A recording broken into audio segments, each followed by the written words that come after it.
இன்றைய தினம் மதுரை காவல் ஆணையர் அவர்களிடத்தில் ஐக்கிய முஸ்லீம் முன்னேற்ற கழகத்தின் சார்பில் எங்கள் மாநில செயலாளர் அண்ணன் சிக்கந்தர் அவர்கள் தலைமையில் ஒரு புகார் கொடுக்க வந்திருக்கிறோம்.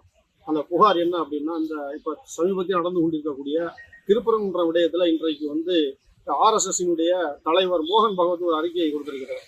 கடந்த ஓராண்டாக மிக உக்கிரமாக நடந்து கொண்டிருக்கிறது இந்த திருப்பரங்குன்ற விடயம்.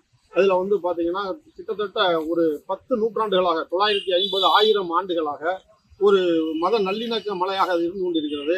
அந்த திருப்பரங்குன்ற மலையிலே சமண கோயில்களும் இந்து கோயில்களும் முஸ்லீம் தர்காக்களும் இருந்து சர்வ சமய நல்லிணக்கத்துக்கு எடுத்துக்காட்டாக அந்த மலை திகழ்ந்து வந்து கொண்டிருக்கிறது.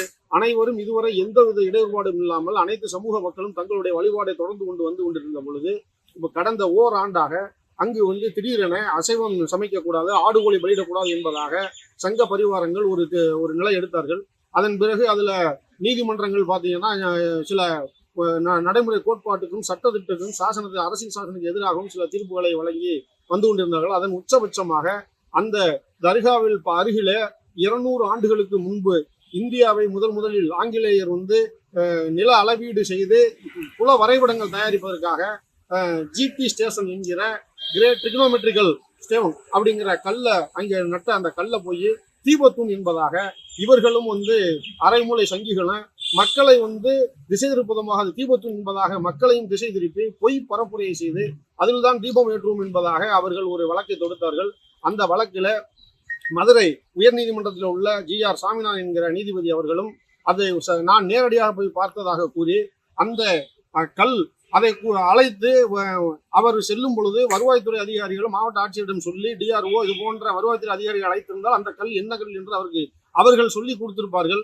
இவர் தனக்கு எல்லாமே தெரியும் என்பதாக யாரையுமே எதுவும் கேட்காமல் இவராக அந்த தூணில் தீபம் இந்த ஆண்டு முதல் தீபம் ஏற்றுங்கள் என்று அது பார்த்தீங்கன்னா கார்த்திகை ஒரு நாளுக்கு முன்னதாக அவர் கொடுத்த தீர்ப்பு தமிழக மக்களிடையே மிகப்பெரிய கொந்தளிப்பு ஏற்படுது. நாங்கள் இங்கு ஒற்றுமையாக வாழ்ந்து கொண்டிருக்கிற இடத்துல அவர்கள் சங்கிகளுக்கு ஆதரவாக நீதிபதி தீர்ப்பு வழங்கியதை மக்கள் ஏற்றுக்கொள்ள முடியாமல் ஆங்காங்கு பல்வேறு கட்ட போராட்டங்களை நடத்தி வந்தார்கள்.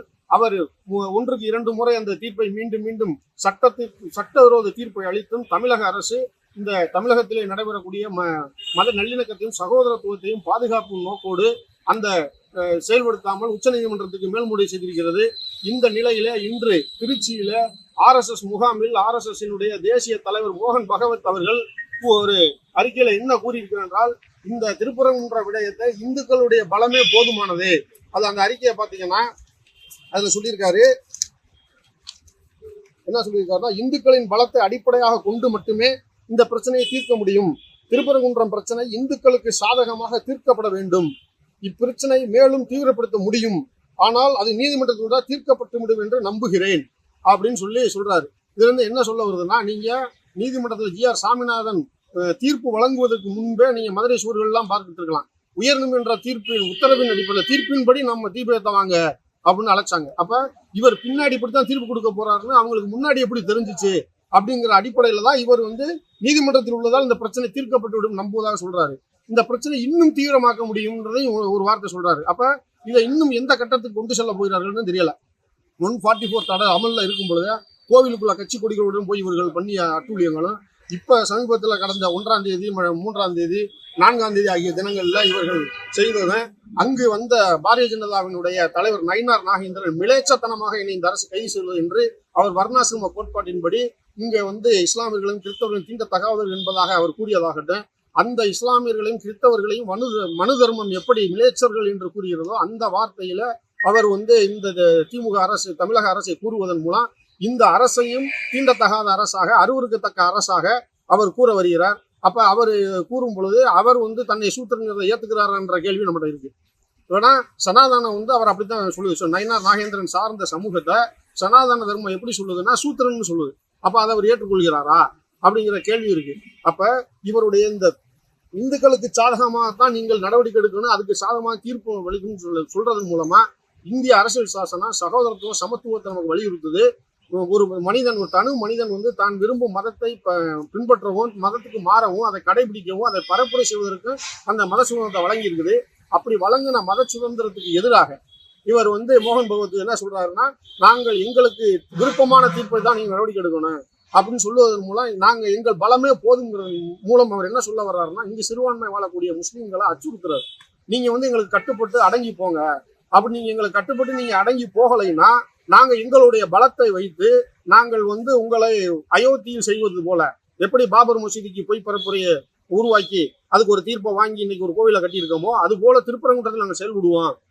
அப்ப நீங்க வந்து சிறுபான்மை மக்கள், நாங்க பெரும்பான்மை பலத்தோட இருக்கோம், எங்களுக்கு கட்டுப்பட்டு போங்க அப்படிங்கிற ஒரு அச்சுறுத்தலை வந்து அவர் வந்து சிறுபான்மை மக்களுக்கு கொடுக்குறாரு. ஆனா தமிழ்நாடும் மதுரை மண்ணும் அதுக்கு கொஞ்சம் கூட இடம் கொடுக்காது. இங்கு மதுரையில இந்த திருப்பரங்குன்ற விடயத்துல RSS இந்து முன்னணி சங்க பரிவார கும்பலுக்கு எதிராக நிக்கிறது யாருன்னு பாத்தீங்கன்னா, நீங்க வந்து நம்ம சகோதரர்கள் தான் நிக்கிறாங்க. சகோதர சமுதாயத்தை சேர்ந்தவர்கள் தான், முற்போக்கு பேசுபவர்கள் தான், பெரியாரிய அம்பேத்கரிய இயக்கங்கள், மார்க்சிய இயக்கங்கள் தான் முன்னணியில நின்று அந்த யார் அவர்களை இந்துக்கள் என்று சொல்றாங்களோ அவர்கள் தான் அவர்களுக்கு எதிராக போட்டிடுறாங்க.